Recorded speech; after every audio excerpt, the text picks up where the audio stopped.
bienvenue pour cette nouvelle vidéo.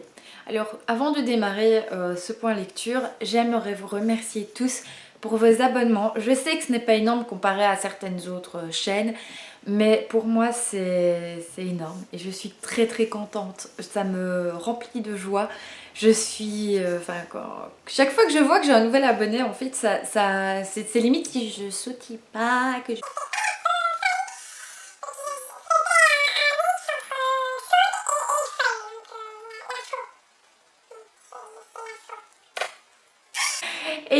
Et donc voilà, je tenais réellement à vous remercier pour vos abonnements, vos j'aime, vos commentaires, vos tout. D'être vous, changez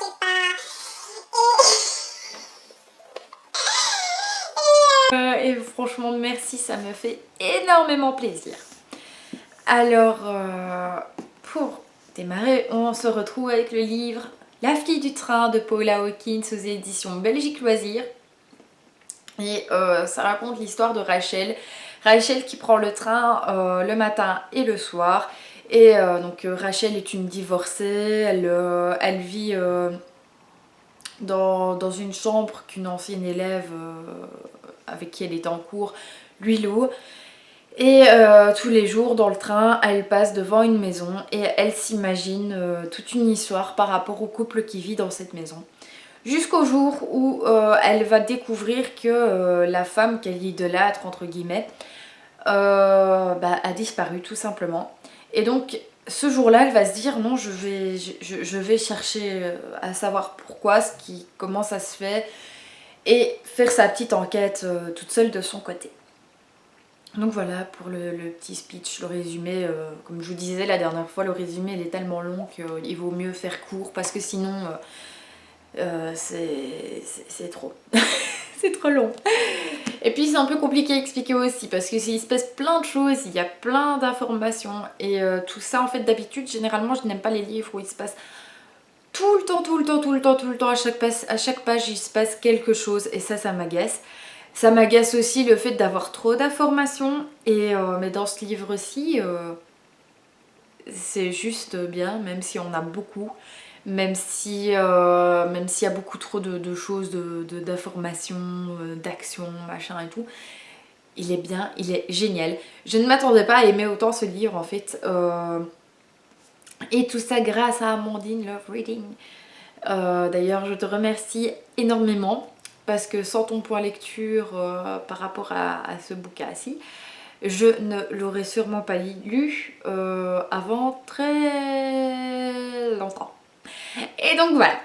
Alors ce que j'en ai pensé, c'est que ce livre est génial. Au début j'étais quand même un peu perplexe, je me suis dit non, je vais être déçue de la fin parce que c'est pas possible autrement. Et en fait non, j'ai été agréablement surprise de la fin parce que je ne m'attendais pas du tout à ce qui s'est passé.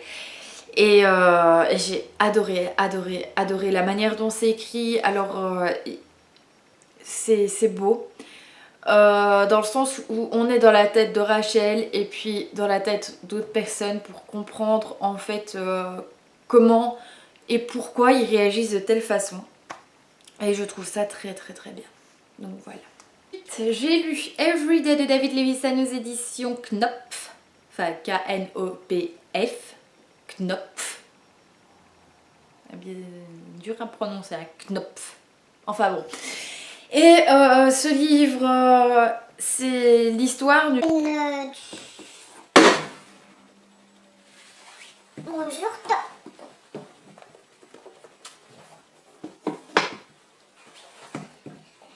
Donc c'est l'histoire d'une...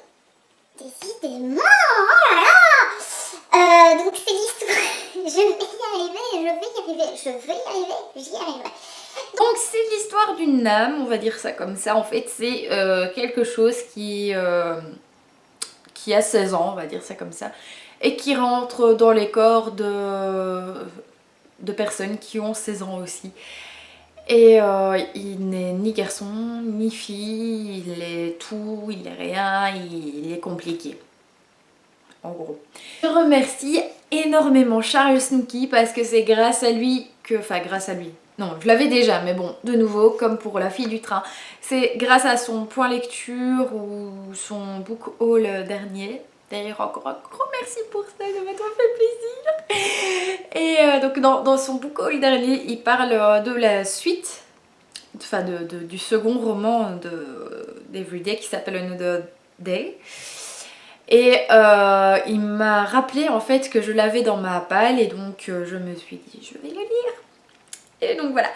Alors pour ce que j'en ai pensé, j'ai adoré. Là mon cerveau il a pas eu besoin de se mettre en mode anglais en 2 chapitres. Non, dès la première phrase limite il était en mode anglais. Et j'étais très très contente parce que c'est un roman, une histoire qui m'a plu mais inouï, c'était inouï. J'ai lu et je l'ai pas reposé avant de l'avoir fini en fait, tout simplement. Enfin si, pour dormir, mais bon. Et j'ai adoré, c'était beau, c'est rafraîchissant comme histoire parce que des histoires comme ça, j'en avais jamais lu avant tout simplement. C'est magnifique, c'est beau. J'ai que ce mot à dire, c'était très très très beau. J'ai lu Sweet 16 de Annelise Heurtier aux éditions Castorman Poche. Et en fait c'est basé sur une histoire vraie. Et l'histoire c'est en fait au début de l'intégration des gens de couleur aux écoles en fait tout simplement. Et pour le premier test, je vais l'appeler comme ça, il y a en fait 9 personnes de couleur qui rentrent dans une école remplie de blancs. Et c'est une histoire vraie, il y a vraiment 9 personnes de couleur qui sont vraiment rentrées dans une école remplie de blancs. Si c'est quand même fiction, donc tout ce qui se passe ne s'est pas vraiment passé dans la vraie histoire, dans ce qui s'est vraiment passé. Mais le point de départ de l'histoire c'est ça, c'est vraiment un fait réel. Et en lisant ce livre, ça m'a fait penser à La couleur des sentiments de Catherine.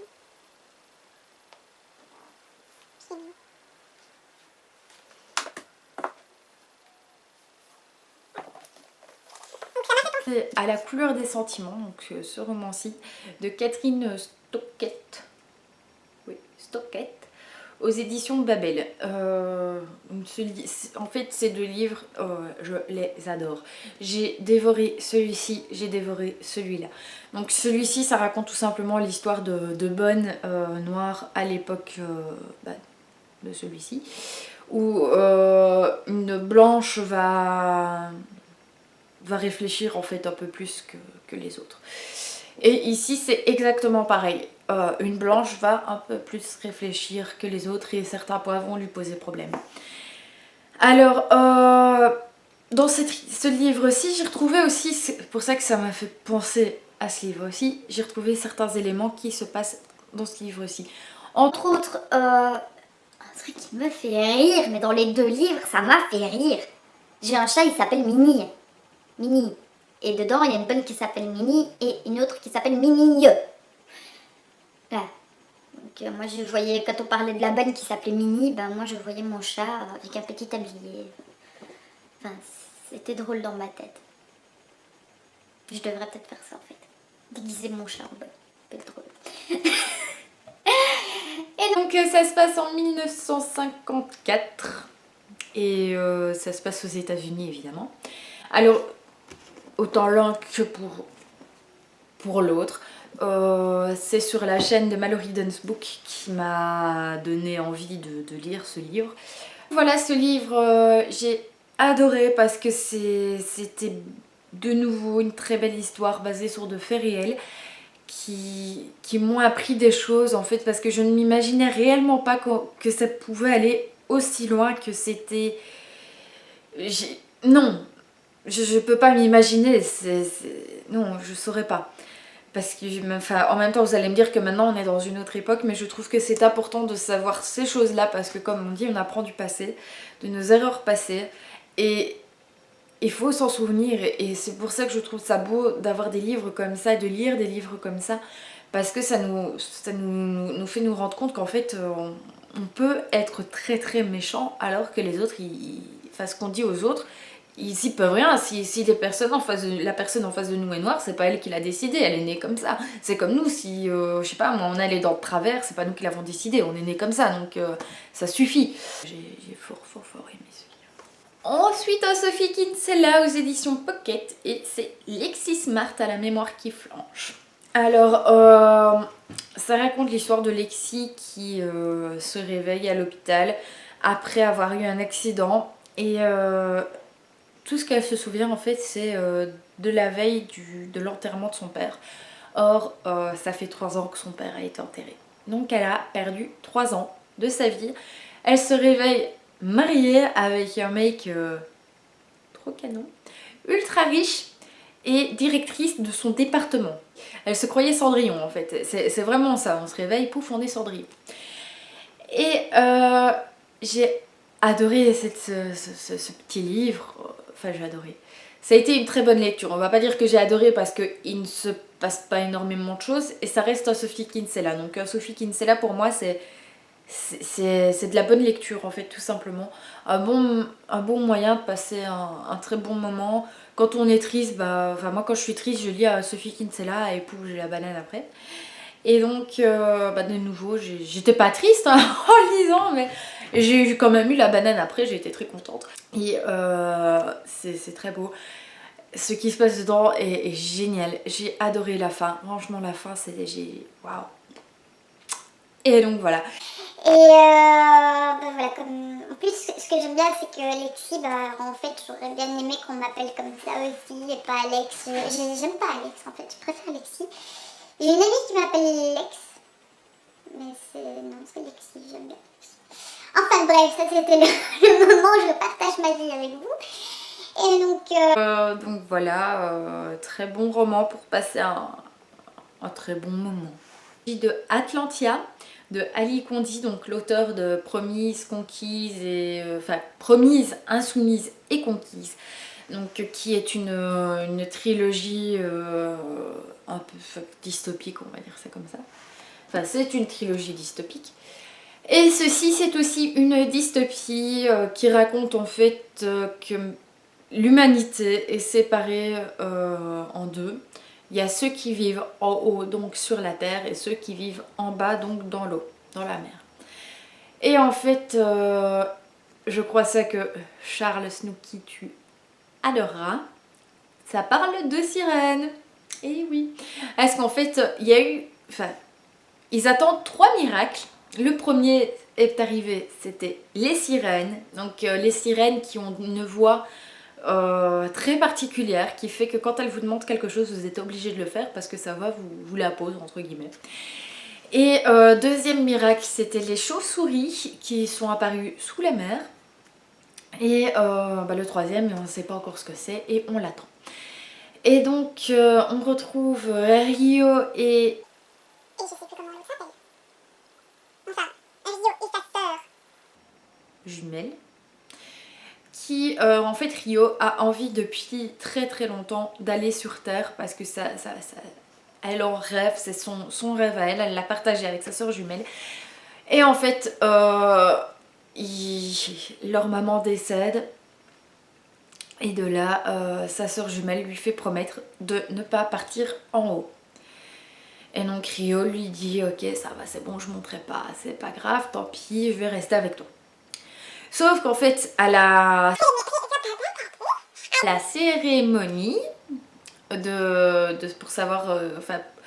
la cérémonie se constitue de ceux qui sont en âge et qui décident, eux, de choisir en haut ou en bas. À savoir que ceux qui choisissent en haut, ils n'en ont pas pour très longtemps à vivre, en fait. Et ceux qui choisissent en bas, ils auront une très longue vie parce qu'en haut est pollué et ça, les poumons sont vite cassés, machin. Enfin bref, vous allez mourir dans d'autres souffrances et très rapidement. Voilà, c'est chouette d'aller en haut. Et donc la sœur de Rio va devant le petit monsieur et dit « Je choisis d'aller en haut ». Sauf que Rio est déjà passé et ne peut pas dire « Je choisis d'aller en haut aussi » parce qu'elle a déjà choisi de rester en bas. Donc la voilà un peu ennuyée parce qu'elle veut voir sa sœur, elle veut savoir pourquoi elle est partie en haut. alors qu'elle lui avait fait promettre de rester en bas, alors que sa sœur, pour elle, en bas, c'est tout. Et donc Rio va commencer à essayer de comprendre, elle va essayer de savoir des choses et tout, donc elle va mener sa petite enquête. Et de là, bah, il va se passer plein de choses. Et bah, je l'ai lu le même jour que le Sophie Kinsella. Et bah, j'ai adoré. Il est très bien. Je suis très contente que ça soit un one shot. J'espère que ça l'est parce que sinon je serais pas contente du tout. Parce qu'en fait, à savoir que pour la saga Promise, j'ai lu le premier tome que j'ai adoré. Et puis après la suite, donc le deuxième tome c'était moyen. Et le troisième c'était vraiment nul quoi. J'ai pas aimé du tout le troisième tome. Et je crois qu'il y aurait un deuxième ou un troisième tome, je ne les lirai pas. Moi je suis contente avec celui-ci et j'espère qu'il en reste, qu'il sera tout seul à jamais, qu'il n'y aura pas de suite. Et donc voilà, ma lecture presque en cours, c'est encore avec des sirènes. C'est Off Neptune, donc d'Anna Banks, aux éditions Fewell and Friends. Et donc c'est la saga des Sirenas, donc la legacy des Sirenas. Donc voilà. Alors pour continuer dans les sirènes, de Sirena Legacy d'Anna Banks. Donc ici il s'agit du tome Of Neptune, qui est le dernier tome. Alors c'est aux éditions Fewell and Friends. Et ça raconte l'histoire d'Emma. Emma qui part, donc je vous parle du premier tome, hein, pas celui-ci parce que sinon ça sert à rien de lire le premier et le deuxième tome. Et donc Emma est une jeune fille qui a les yeux violets et alors avec sa meilleure amie elle va partir en vacances à la mer et là elle va rencontrer un joli garçon qui a les mêmes yeux violets qu'elle. Et la sœur de ce garçon aussi a les mêmes yeux violets. Et donc du coup ils vont un petit peu sympathiser, genre désolée de t'être rentrée dedans, si je me souviens bien c'est ce qui se passe, elle lui rentre dedans et elle s'excuse. Et puis après elles vont dans l'eau toutes les deux sur une petite planche et de là la meilleure amie va se faire dévorer toute crue par, enfin pas dévorer toute crue mais elle va se faire manger les pieds si je me souviens bien par un requin. Et le requin en fait Emma comprend qu'il veut juste que jouer donc elle crie et puis après elle lui dit d'arrêter si je me souviens bien. Et là le garçon se rend compte qu'elle a quelque chose de très particulier qui fait d'elle quelqu'un de très spécial et qu'elle a un certain don. Et donc le premier tome c'est Of Poseidon et si vous ne l'avez pas encore lu, lisez-le. Alors j'ai adoré le premier et le deuxième tome et en fait j'ai un petit souci moi qui est que quand je termine en fait j'ai du mal à terminer les sagas et je laisse souvent le dernier tome en suspens pendant très longtemps parce que surtout quand j'adore cette saga et que j'ai pas envie de finir l'univers tout simplement, je ne lis pas le dernier tome. Donc voilà, je vous laisse deviner quel autre dernier tome je n'ai toujours pas lu. Et pourtant c'est très connu. Enfin bref, donc ici je n'ai pas encore démarré, j'ai hâte de démarrer. Et donc voilà, je sais aussi que c'est une saga que Charles Snooki adore. Décidément j'aurais parlé beaucoup de toi. Et si tu passes par là de nouveau, je te fais d'énormes bisous. Et voilà quoi, c'est une saga que j'aime bien aussi, j'adore cette saga, j'adore l'univers. C'est le deuxième livre que j'ai lu en anglais. Le premier, To All the Boys I've Loved Before, de Jenny Han. Et voilà, il faut que je lise la suite de celui-là aussi. Enfin, voilà, c'est tout pour ce point lecture. J'espère que vous avez passé un bon moment. Donc voilà, tous les livres cités seront dans la barre d'infos. J'espère que vous allez tous bien, que tout va bien pour vous, que la vie est belle. Et donc voilà, je tenais encore à vous remercier de vous abonner à cette chaîne. Ça me remplie de joie. Je suis de nouveau, comme je vous l'ai dit précédemment, très très heureuse. Ça me motive en fait tout simplement parce que je me dis que voilà, si vous vous abonnez, ça veut dire que ça vous plaît. Et ça me fait énormément plaisir, c'est une grande motivation pour moi de continuer à faire ces vidéos. Et voilà, je suis très très contente et encore merci d'être là, d'être vous, de me regarder, de commenter, d'aimer la vidéo et de vous abonner. Et voilà. Et donc, je crois que c'est tout pour aujourd'hui. Je crois que j'ai tout dit. Au revoir tout le monde.